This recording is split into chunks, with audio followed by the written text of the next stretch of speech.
매수세 폭발, 매도자는 관망 중입니다. 비트코인은 다시 한번 날아오를 수 있을까요? 펀딩 비율은 음의 에너지로 전락했습니다. 준비금 리스크는 겨우 0.005입니다. 지금 하차하는 건 너무 이른 걸까요? 트럼프가 사람을 풀어주어 로스가 돌아왔습니다. 비트코인의 0에서 100까지의 바통 터치가 시작되었습니다. 이더리움 재단이 구조조정을 단행했습니다.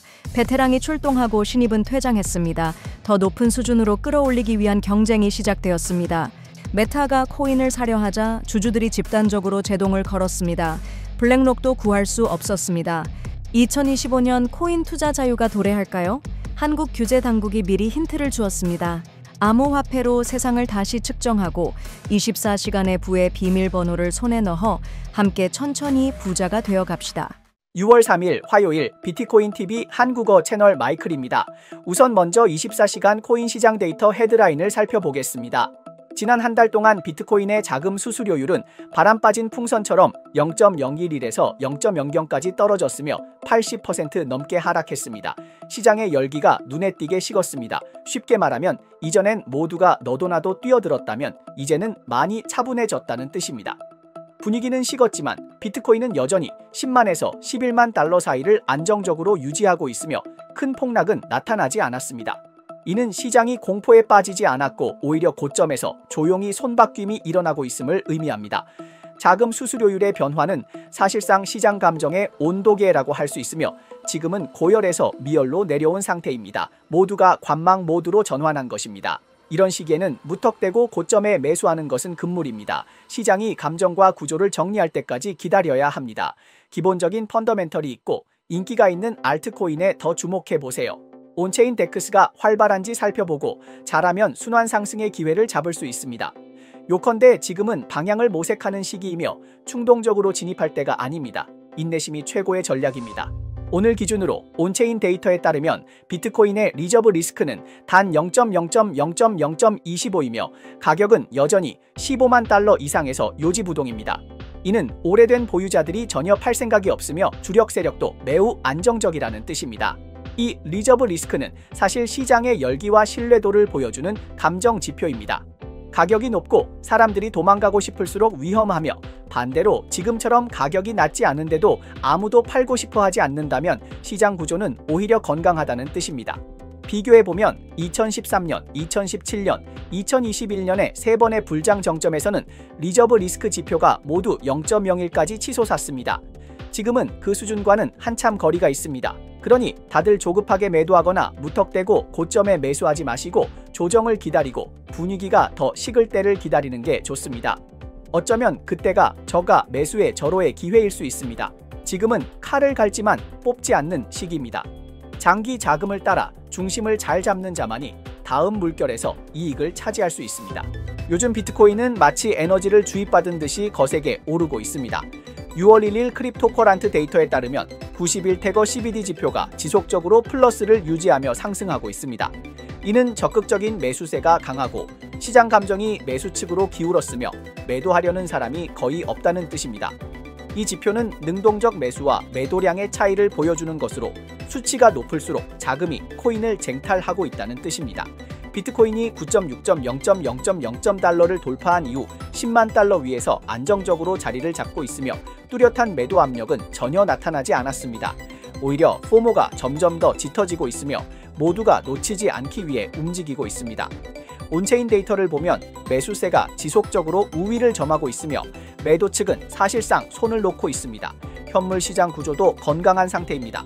비록 선물 시장에서는 빈번한 변동성과 숏 스퀴즈가 계속되고 있지만 롱 포지션의 감정은 아직 극대화되지 않았습니다. 그러나 현물 ETF는 꾸준히 포지션을 늘리고 있으며 기관과 개인이 드물게 같은 방향을 바라보고 있는 상황입니다. 마치 코인 시장의 개기일식과도 같습니다. 한마디로 요약하자면 시장 움직임은 아직 준비 단계이며 추세는 끝나지 않았습니다. 누가 끝까지 버티느냐에 따라 누가 다음 고점에서 이익을 차지할 수 있을지가 달라질 것입니다.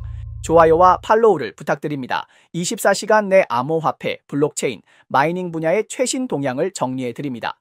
실크로드의 전설적인 인물 로스 울브리히트를 기억하시나요? 이 사람이 무려 비트코인 2025 대회에 등장했습니다. 과거 다크웹의 왕이라 불리던 이 전설적인 인물이 무대에 오르자 현장은 즉시 박수로 폭발했습니다. 그의 눈에는 눈물이 맺혀 있었고 진심이 가득했습니다. 무엇보다 바로 10년 전 오늘 그는 겨우 31세의 나이에 실크로드를 운영한 혐의로 종신형을 선고받았습니다. 지금 이렇게 다시 암호화폐 무대에 설 수 있다니 이 감정은 누구나 보고 살아있는 전설이라고 말할 수밖에 없습니다.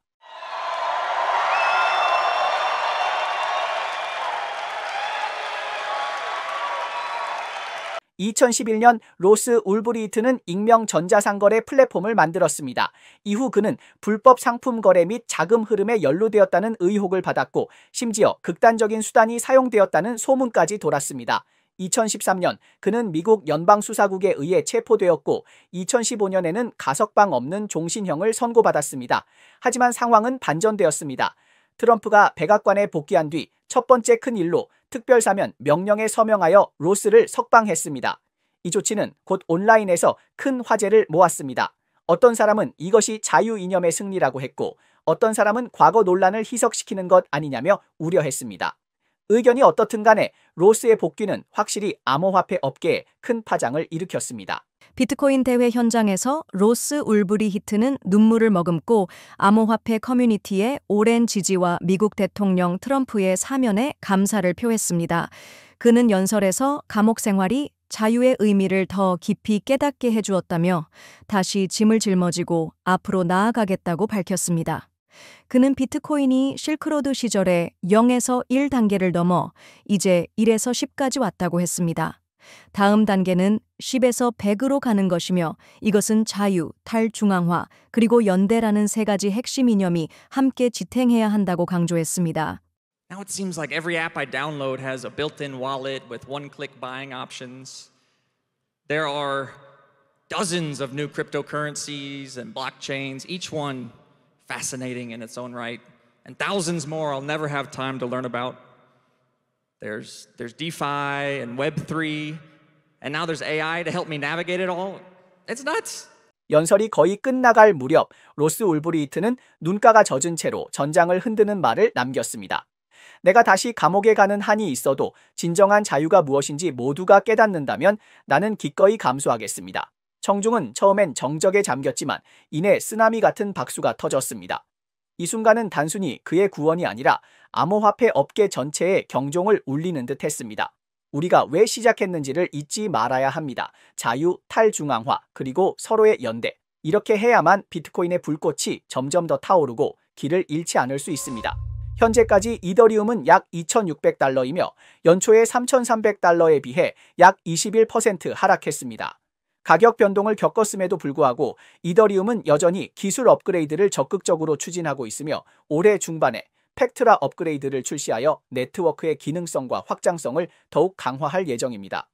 하지만 블록체인 업계는 스마트폰보다도 빠르게 변화하고 있으며 이더리움도 더는 버티기 어려운 상황입니다. 이더리움 재단은 결국 강수를 뒀습니다. 인력 감축과 조직 재편을 단행하여 인적 자원과 자금을 모두 프로토콜 개발에 집중하겠다는 것입니다. 말하자면 더 이상 신규 체인에 밀리고 싶지 않다는 뜻입니다. 이런 대대적인 조치를 보면 내부적으로도 반드시 한 차례 온체인 대개편이 있을 것입니다. 현재 경쟁은 매우 치열하기 때문에 가만히 있다가는 블록 밖으로 밀려날 수도 있습니다. 이데어리움 재단은 최근 공지를 발표하여 프로토콜 연구 및 개발 PR&D 타임에 대한 전략적 재편을 선언했습니다.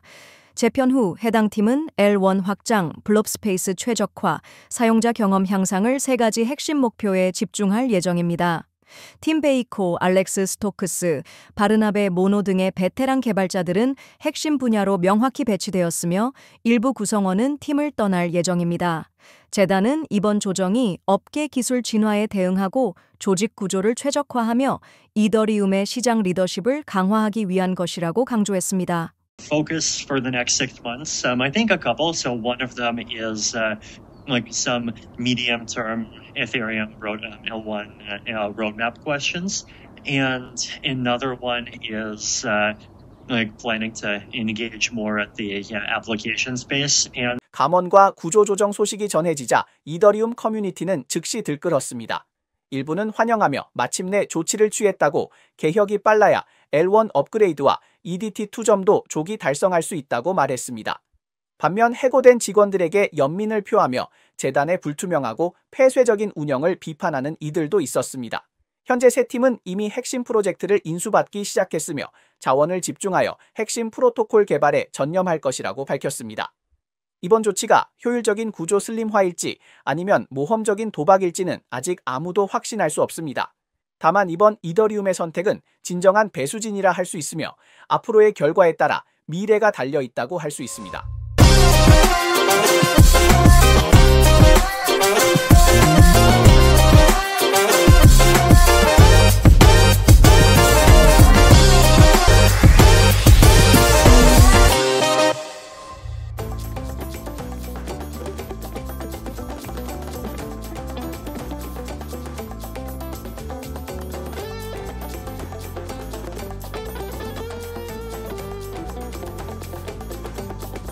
비트코인을 저가 매수할까요? 아니면 그래픽카드를 살까요? 테크 기업들이 미래에 베팅하기 시작했습니다. 금지에서 허용으로 한국 규제 태도가 180도 전환되었습니다. 메타플래넷이라는 일본 기업은 정말 비트코인과 끝까지 가기로 마음먹은 듯합니다. 오늘 또다시 1억 1,750억 달러를 들여 비트코인 19,888개를 매수했고 보유량을 단번에 88,888개로 늘렸습니다. 시가총액은 9.3억 달러를 넘었습니다. 평균 매입가는 개당 10만 8천 달러로 규모가 만만치 않습니다. 그들은 올해 말까지 목표를 10,000개로 정했다고 합니다. 영감은 비트코인 고집쟁이 스트래티지에서 얻었다고 합니다. 물론 비트코인 매수는 모든 회사가 성공할 수 있는 일이 아니며 실패한 사례도 있습니다. 이번 메타플래넷의 행보가 끝까지 성공할 수 있을지 지켜봐야겠습니다. Every time I think about Bitcoin, I get really nervous that we're running out of time. Certainly for the company to buy Bitcoin. We want to buy as much Bitcoin as we can before the price goes up. 스트래테지의 영향을 받은 메타버스 기업 메타도 미국 SEC에 비트코인 자산 배분 제안을 제출했습니다. 회사의 720억 달러 규모 현금 및 현금성 자산 일부를 비트코인으로 전환하여 인플레이션을 해지하자는 내용이었습니다. 그러나 투표 결과는 거의 일방적이었고 약 50억 주 중 392만 주만 찬성표를 던졌으며 이는 단 0.008%에 불과했습니다. 블랙록 등 기관들이 찬성했음에도 불구하고 결과는 메타 주주들이 고변동성 자산에 대해 매우 보수적임을 드러냈습니다. 암호화폐 투자에는 신중하지만 메타는 블록체인 기술 개발 방향을 완전히 포기한 것은 아니며 현재도 스테이블코인 결제 시스템 등 관련 응용 기술을 연구하고 있습니다. 현재까지 비트코인을 자산으로 편입한 상장 기업은 116곳에 달합니다. 스트라테지는 58만 개 이상을 직접 매입했고 현재 시가 기준으로 약 609억 달러에 달합니다.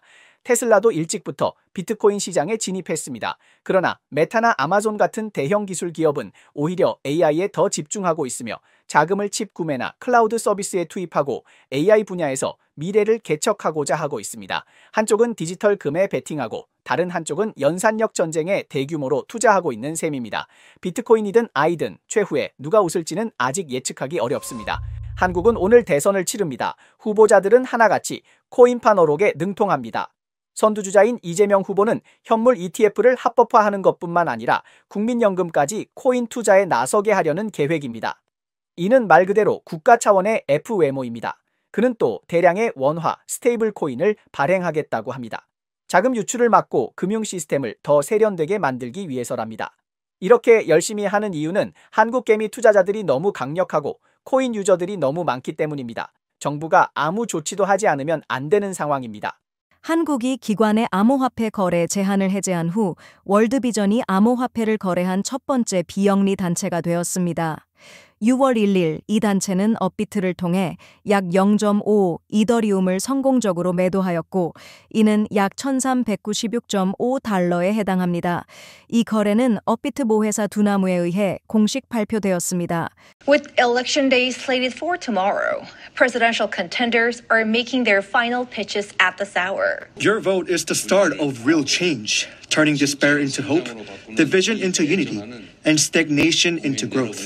Trust Lee Jae-myung, a loyal and capable public servant who has always delivered results through action. I'll get the job done. 한국금융감독기관 FSC는 6월 1일부터 특정 비영리단체 및 등록거래소가 기부금이나 수수료 수익 등 합법적으로 획득한 암호자산을 국내 플랫폼에서 판매할 수 있다고 발표했습니다. FSC는 2025년 하반기에 상장기업과 전문투자기관의 암호화폐 거래 참여를 허용하는 방향으로 규제를 추가 완화할 계획입니다. 이번 한국의 행보는 드라마보다 빠른 반전입니다. 예전엔 암호화폐 다루다간 감옥행이었죠. 박상기 전 장관의 단칼 규제로 기관들이 모두 문을 닫았고 거래소들도 고강도 규제에 벌벌 떨며 움츠러들었었습니다. 그런데 이제는 어때요? 월드비전까지 나서서 코인을 판매했으니 이건 말 그대로 합법적으로 온체인 가능이라는 신호입니다. 한국의 암호화폐 이용자는 이미 1,600만 명을 돌파했고 거래량은 자주 국내 증시를 뛰어넘습니다. 이제 이 방향으로 바람이 불면 국민연금까지 온체인 돌진하는 날도 머지않았습니다. 비트와이즈의 데이터에 따르면 2025년 현재까지 기관 투자자들이 비트코인 수요를 주도했으며 총 41만 7천 개의 비트코인을 추가 매입한 반면 개인 투자자들은 15만 8천 개의 비트코인을 매도했습니다.